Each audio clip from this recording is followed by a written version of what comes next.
സ്നേഹിതരെ, ലോക ജനതയുടെ വലിയ ദുഃഖമാണ് വിശപ്പ്.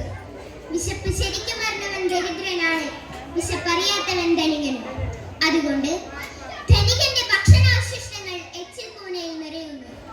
എച്ചിൽ കഴിച്ചു വയറു നിറയ്ക്കാൻ പാടുപെടുന്ന മനുഷ്യർ ഈ ലോകത്തുണ്ട്. അവർക്ക് ഒറ്റ ലക്ഷ്യമേ ഉള്ളൂ, ജീവൻ നിലനിർത്തുക.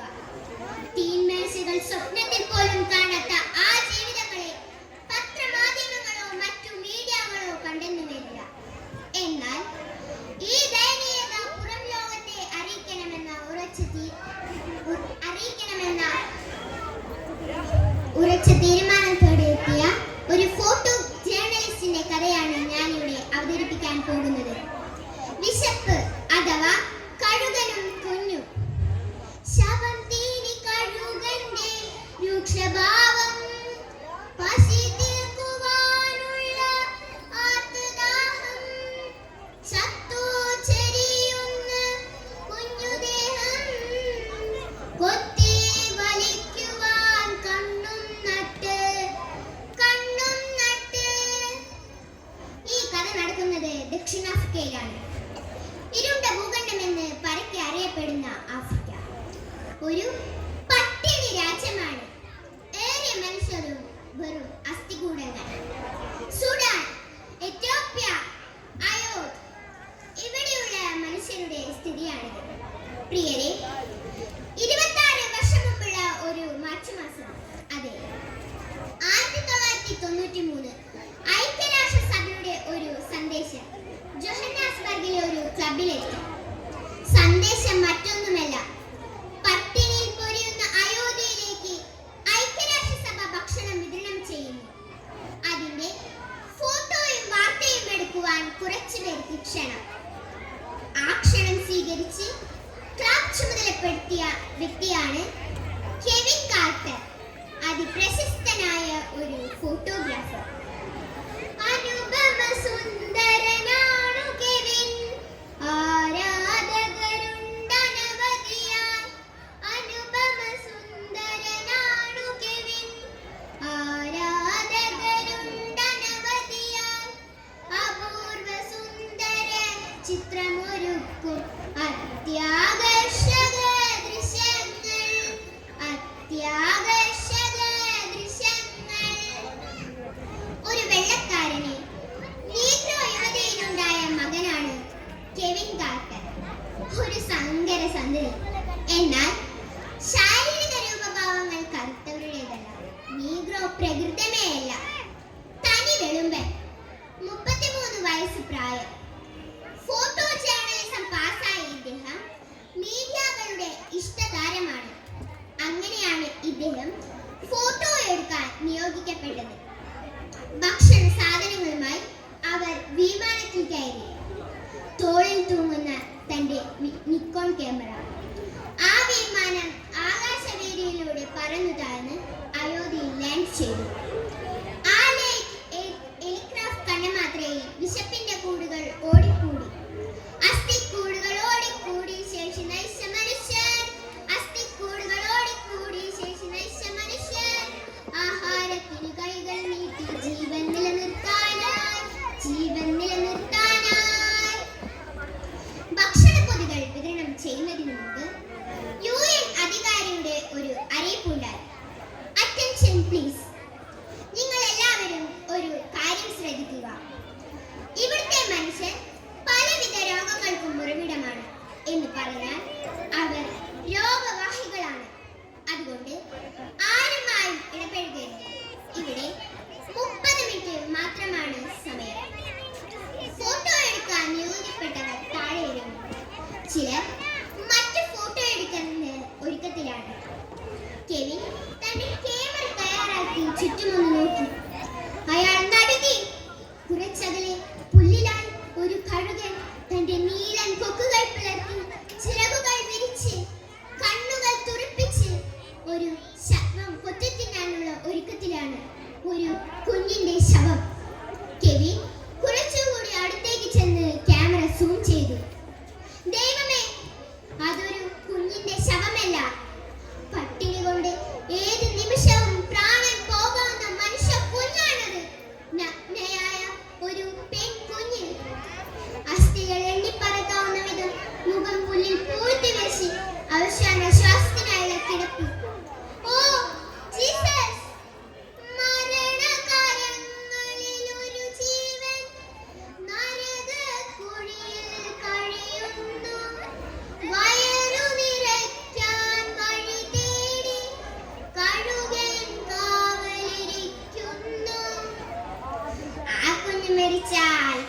കുഞ്ഞിന്റെ ശവം കൊത്തിപ്പറക്കും.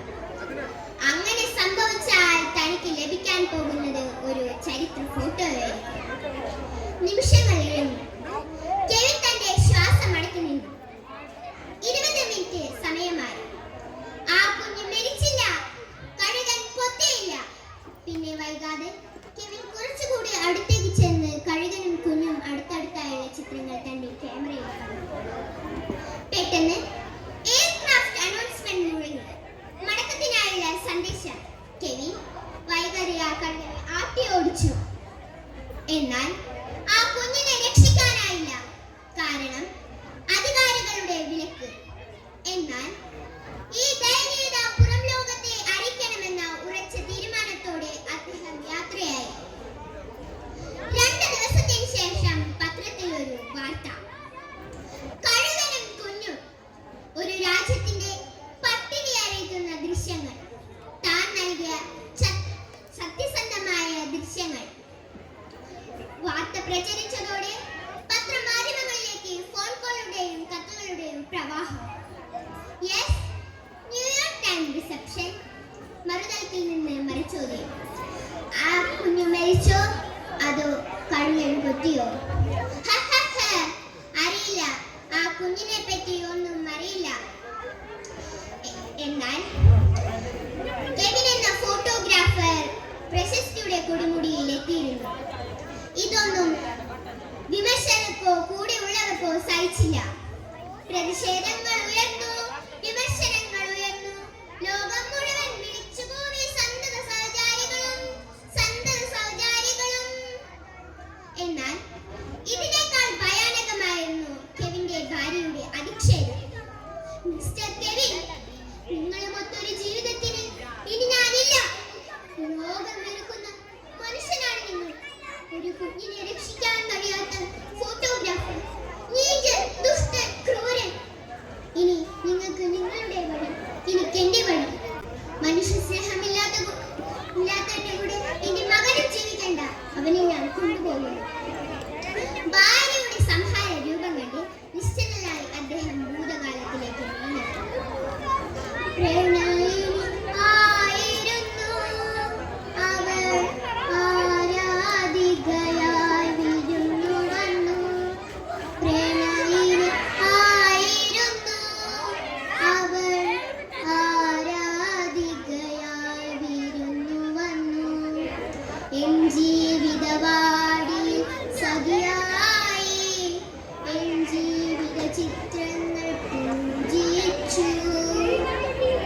ഗ്ലോറിയ, എന്റെ പ്രിയപ്പെട്ട ഗ്ലോറിയ, നീ എന്നെ സ്നേഹിച്ചതും ഉപേക്ഷിച്ചതും ഞാൻ എടുത്ത ചിത്രങ്ങൾ തന്നെ. ഗ്ലോറിയ, എന്റെ പ്രിയപ്പെട്ട ഗ്ലോറിയ.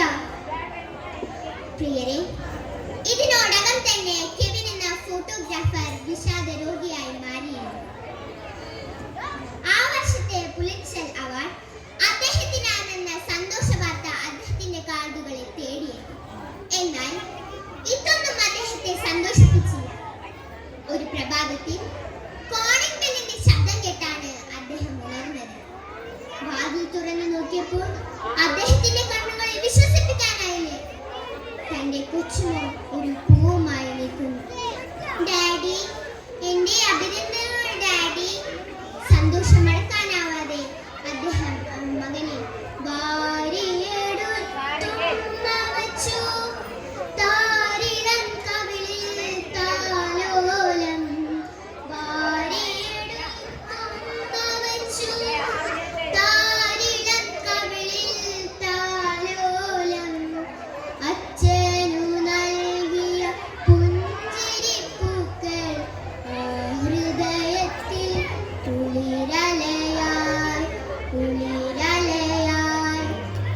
മോനെ, നീ ഒറ്റയ്ക്കാണോ അതോ കൂടെ ആരെങ്കിലും? ഇല്ല ഡാഡി, ഞാൻ ഒറ്റയ്ക്കാ വന്നത്. എന്നും ഞാൻ ഡാഡിയെ ഓർക്കും, പക്ഷെ മമ്മി സമ്മതിക്കില്ല. മമ്മി എന്തെടുക്കുന്നു? ആ കുഞ്ഞു നിശബ്ദനായി. ആ കുഞ്ഞിന്റെ കണ്ണീരൊഴുകി. മമ്മിയുടെ വിവാഹം കഴിഞ്ഞു ഡാഡി. ഒരു ഇടുത്തിയായിരുന്നു കെവിൻ ആ വാർത്ത. അന്ന് തൊട്ട് കെവിന് ഒരു കാര്യത്തിനും ശ്രദ്ധയില്ല. അലസത, മൂകത, ചിലപ്പോൾ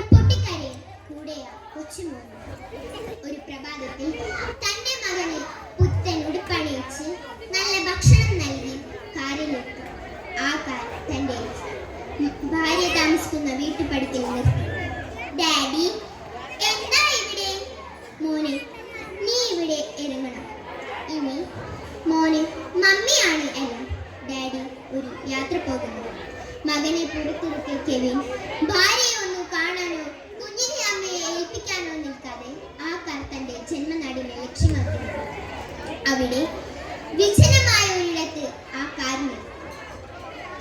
രാത്രിയായി. നക്ഷത്രങ്ങളില്ലാത്ത രാത്രി.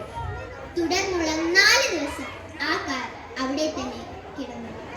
എന്നാൽ ആരും അത്ര തന്നെ ആ കാർ ശ്രദ്ധിച്ചില്ല. എന്നാൽ ചോളമയിലിൽ പണിക്ക് പോകുന്ന ചില നീഗ്ര കർഷകർ ആ കാറിന് മുന്നിൽ മൂക്കുപൊത്തി നിന്നു. അത് ഒന്ന് വന്നാട്ടെ, ഈ കാർ കുറച്ചു ദിവസമായില്ലേ ഇവിടെ കിടക്കുന്നു, ഇതിൽ നിന്ന് ഒരു ഗന്ധം വരുന്നില്ലേ? അവർ കാർ തുറന്നു നോക്കിയപ്പോൾ തടിച്ചു കൊഴുത്ത് വീർത്ത ഒരു ശവം. ആ ഫോട്ടോഗ്രാഫർ ആത്മഹത്യ ചെയ്തിരിക്കുന്നു. കാറിന്റെ എക്സ്പോസ് പൈപ്പ് തുറന്ന് മറ്റൊരു പൈപ്പുമായി കൂട്ടിച്ചേർത്ത് കാർബൺ മോണോക്സൈഡ് ശ്വസിച്ച് ജീവിതത്തിന് അന്ത്യമായിരുന്നു. പട്ടിണിയിൽ പിടഞ്ഞ ഒരു കുഞ്ഞൊരു ജീവൻ രക്ഷിക്കാൻ കഴിയാത്തതിന്റെ കുറ്റബോധമാണ് അദ്ദേഹം ജീവിതത്തിന് അന്ത്യം വരുത്തുന്നത്. കാലം കാറുത്തോരു ചേല പുതപ്പിച്ച് വികൃതമാക്കുന്നു പ്രപഞ്ച സത്യങ്ങളെ. കർമ്മമാർഗത്തിന്റെ ജീവൻ ഞെരടുവാൻ മുൾമുടി തേടുന്നു കാലവും ലോകവും. പ്രിയരെ, ലോകരാഷ്ട്രങ്ങളുടെ ചർച്ചയ്ക്ക് വിഷയമായ ഈ ചിത്രം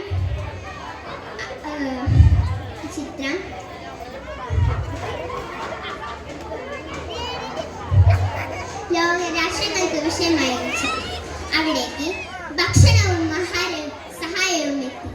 എന്നാൽ ഇതൊന്നും മാറിയാതെ ആ പാവം ഫോട്ടോഗ്രാഫർ കാലയവനയിൽക്കുള്ളിൽ മറന്നു. പ്രിയരെ, വിശപ്പിന്റെ ശാസ്ത്ര സാങ്കേതിക വിദ്യ എത്ര വികസിച്ചാലും ടോണികൾ കൊണ്ടോ ടാബ്ലറ്റുകൾ കൊണ്ടോ വിശപ്പ് മാറ്റാൻ കഴിയില്ല.